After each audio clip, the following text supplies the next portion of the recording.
नमस्कार, तुम्ही पाहताय लाईव्ह महाराष्ट्र 2 न्यूज आणि सध्या माढा तालुक्यामध्ये जिल्हा परिषद आणि पंचायत समितीच्या निवडणुकीची रणधुमाळी सुरू असली तरीसुद्धा काही भागात माढा तालुक्यातलं काही खुशी काही गम असं वातावरण आपल्याला पाहायला मिळते.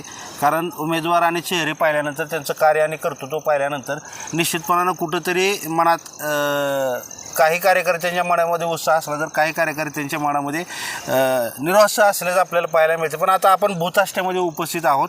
या भूताष्टेमधील काही शेतकरी जवळपास 50 ते 60 शेतकऱ्यांनी या जिल्हा परिषद आणि पंचायत समितीच्या होत असलेल्या निवडणुकीवरती बहिष्कार टाकण्याचं ठरवलेलं होतं आणि तशा पद्धतीनं सोशल मीडियामधून त्या पद्धतीनं ग्रुपवरती त्यांनी तसं आवाहन देखील केलेलं होतं.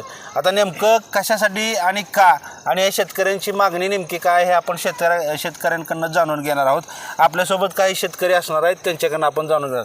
नमस्कार बाबा, काय सांगाल नेमकं काय अडचण? काय ना आम्हाला अडचण काय नाही, जसं कॅनल झाला आहे 7 वर्ष झाली. आम्हाला सगळं पाणीच आहे ते आता रानात. बरं. पिकच नाही कसलंच. आणि असताना आम्हाला रान आहे ती 2-2 एकर. बरं का. मग आता काय करायचंच काय नेमकं?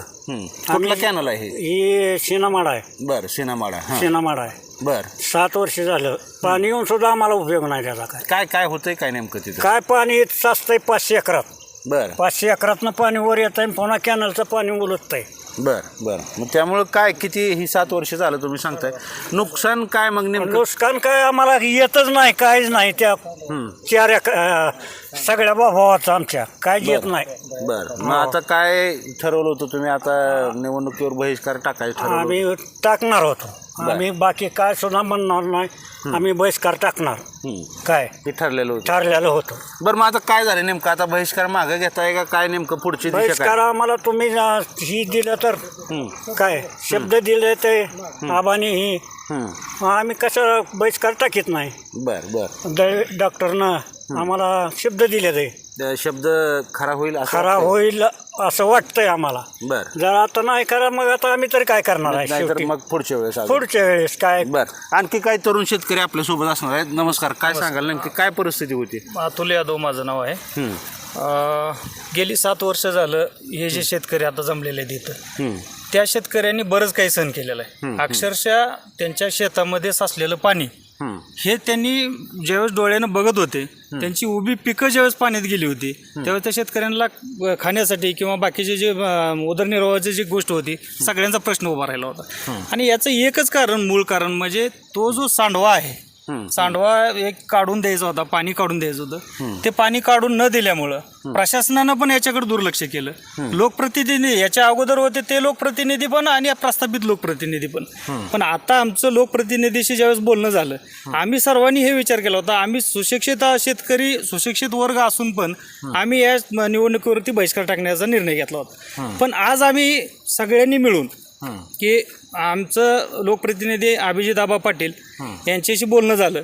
त्यांनी आम्हाला आश्वासित केलं की निवडणूक झाल्यानंतर एक 4-5 दिवसांनी आम्ही सगळे प्रशासकीय अधिकारी आणि मी स्वतः येऊन तो प्रश्न मार्गी लावतो. त्यामुळं आम्ही आज ठरवलं आहे की बाबा आजचा प्रश्न मिटल्यानंतर आज आपण बघूया एक वेळेस. गेल्या आमदारकीला पण आम्ही आबाला साथ दिलेले, यावेळेस पण आम्ही एकदा करून बघतोय. तर आमचा प्रश्न मिटेल तर आम्हाला मतदान करण्यासाठी काही हरकत नाही आहे. आता साधारणपणे किती क्षेत्र बाधित होत होतं? क्षेत्र पावसाच्या पाण्यामुळं टोटल क्षेत्र 30 एकर बाधित आहे आणि 25 शेतकरी आहेत टोटल. आणि त्याच्या साचलेल्या पाण्यामुळं जे पाझर जातो ते पाझरामुळं कमीत कमी 20 एकर बाधित आहे. आणि हे एवढं वातोनात नुकसान होतंय तर तुम्ही जरी स्वतः डोळ्यानं पाहिलं तर हळहळी व्यक्त होती शेतकरी. आणि गेली 7 वर्ष शेतकरी हे सहन करतात. ह्याचा अर्थ काय झालेला आहे की कॅनल येऊन तुमचा पूर्ण भाग हा विकसित झाला, पण त्याची काही साईड इफेक्ट जे आहेत, जे भोग आले ज्या शेतकऱ्याला, ते शेतकऱ्याचे मात्र आतोनात भोग आले. त्यांना पाणी आलं गावासाठी आलं किंवा अनेक गावासाठी आलं, पण या शेतकऱ्यांचं मात्र अन्न उठून गेले. बाकीकडे शेतकऱ्यांना फायदा होत असला तर ह्या कामामुळे थोडंसं म्हणजे चुकीच्या आणि प्रशासनाच्या गंभीरता नसल्यामुळे आणि प्रशासनानं ते जे काम आहे त्या कामात गंभीरतेनं दखल न दिल्यामुळं ते आज तसंच पडलेलं आहे. गेली 7 वर्ष झाली आणि 7 वर्ष झाले हे शेतकरी सहन करतायत. मग आता हे सगळा प्रश्न असताना तुमचा तुम्ही मतदानावरती बहिष्कार टाकण्यासाठी मी तयार झालता.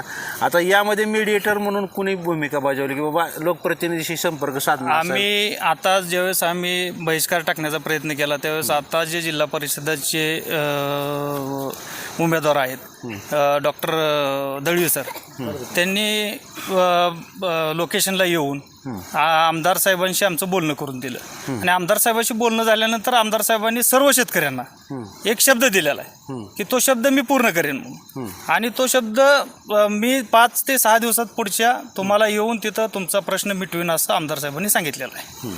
त्यामुळं या शेतकऱ्यांनी निर्णय घेतलेला आहे की आता कुठंतरी आम्ही आजपर्यंत कोणाचंही ऐकत आलेलो आहे, म्हणजे कुठल्याही माणसाचं ऐकलेलंच आहे, तर आज बी ऐकून असं शेतकऱ्याचं म्हणणं आलं की बाबा आपण यावेळेस बी सुज्ञान मतदार आहो, मत देऊया, मत देऊन बघूया. जर आपला प्रश्न मिटला तर पुढे आपलं वाटचाल चालू राहील, नाहीतर आम्ही पुढच्या वेळेस तर मात्र आम्ही कोणीही म्हणजे तुमच्या माध्यमातून आम्ही सांगू इच्छितो की आम्ही मतदान सोडा, आमचा हक्क जो आम्हाला दिलेला आहे ते आम्हाला हक्कच नको आहे, करण्यात अर्थ नाही आहे. प्रतिनिधी निवडून अर्थ काय त्याचा? तर सध्या तरी हे जे शेतकरी जमलेले आहेत, महत्त्वाचा मुद्दा होता कॅनल शेणामाळाचा आलेला आहे, मात्र त्याचा जो सांडवा निघत होता त्याच्यावरती योग्य उपाययोजना न झाल्यामुळं जवळपास 50-60 एकर आणि 25-30 शेतकऱ्यांचं जे आहे ते अतोनात नुकसान होत होतं. राजाभाऊ काय सांगाल तुम्ही, किंवा शेतकरी आहेत तुम्ही काय सांगाल? माझं नाव आप्पा यादव आहे. मला पूर्णपणे शेती 1.5 एकर आहे आणि पूर्णपणे आज 7 वर्ष झालं माझ्या क्षेत्रात पूर्णपणे पाणी आहे. आणि आत्ता जी काय ती ओला दुष्काळ ती आला ती मला फक्त 1700 रुपये आला. काय मी आप्पांना किंवा राजाभाऊंना सांगितलं, त्यांनी खूप प्रयत्न केलं पण मला काही त्याच्यापेक्षा जास्त हे आलं नाही. काय आणि कसं आहे माहिती आहे का, आम्हाला फक्त ही सांडवा करून द्यावा. हां 1.5 एकरात आज 7 वर्ष झालं 1 रुपयासुद्धा उत्पन्न नाही. हां काही सुद्धा नाही किंवा काही सुद्धा नाही असं आमची परिस्थिती. शासनाची दखल नाही, नुकसान भरपाई काय नाही. 1700 रुपये मी तुम्हाला दाखवू शकतो की मला फक्त 1700 रुपये आले ते. हां एक मुद्दाच महत्त्वाचा मुद्दा बोलायचा राहून गेला.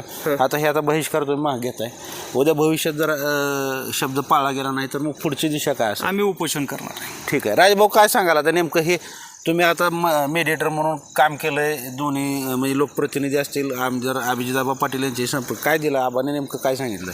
आबांनी प्रशासनाच्या अधिकाऱ्यांना फोन लावला होता, प्रशासनाने त्यांच्यासंगत चर्चा केली.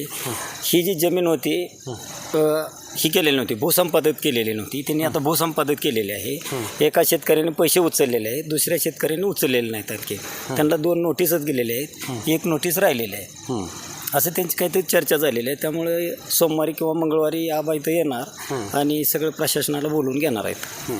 तर सध्या तरी या भूताष्ट भागातील या कॅनलच्या पट्ट्यातील जे काही 25-50 शेतकरी आहेत त्यांनी आता मतदानावरचे बहिष्कार जो आहे तो मागे घेतलेला आहे. आमदार अभिजित पाटील यांनी तसा शब्द दिला आहे आणि भविष्यात जर हा शब्द खरा नाही झाला किंवा तो पाळला गेला नाही तर निश्चितपणानं आम्ही उपोषणाला बसू असं ते सांगतायत. सहप्रतिनिधी सिद्धेश्वर कसबेसह मी रमेश शिरसाट, भूताष्टे.